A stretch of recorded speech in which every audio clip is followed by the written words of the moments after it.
എല്ലാവരും ഉണ്ടല്ലോ. മിനിസ്റ്ററെ കണ്ടു കഴിഞ്ഞാ? കഴിഞ്ഞു. കൃഷ്ണേട്ടൻ എന്താ താമസിച്ചേ? ഞാൻ അല്പം തിരക്കിലായിരുന്നു. എന്താ രവി, മന്ത്രി എന്ത് പറഞ്ഞു? പ്രത്യേകിച്ചൊന്നും പറഞ്ഞില്ല. വന്നേ, ഒരു മിനിറ്റ്. രവി, ഇപ്രാവശ്യമെങ്കിലും വയനാട് റേഞ്ച് എനിക്ക് വിട്ടുതരണം. ലേലമല്ലേ, ആർക്ക് ശ്രമിച്ചു നോക്കാവുന്നല്ലേ ഉള്ളൂ. ബാബുക,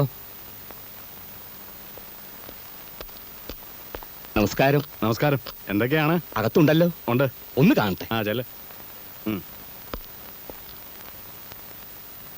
എത്രയുണ്ട്? 4. നമസ്കാരം. താനായിരുന്നു ഒന്ന് മുട്ടിട്ട് 100 രൂപ. അങ്ങനെ ഒരു ആവശ്യമുണ്ടെന്ന് തോന്നിയില്ല. താ പുറത്തു പോയി നിൽക്ക്, അല്ലെങ്കിൽ വല്ലവരും കൊണ്ട് എഴുന്നള്ളും. നാളെ തന്റെ മഞ്ഞപത്രത്തിൽ വരുവടോ, മന്ത്രി വേളയിൽ ചാണ്ടിയുടെ തലയിൽ നോട്ടുകൊണ്ട് അഭിഷേകം എന്നൊക്കെ. ഒന്ന് ചുമ്മാ ഇരു സാറേ.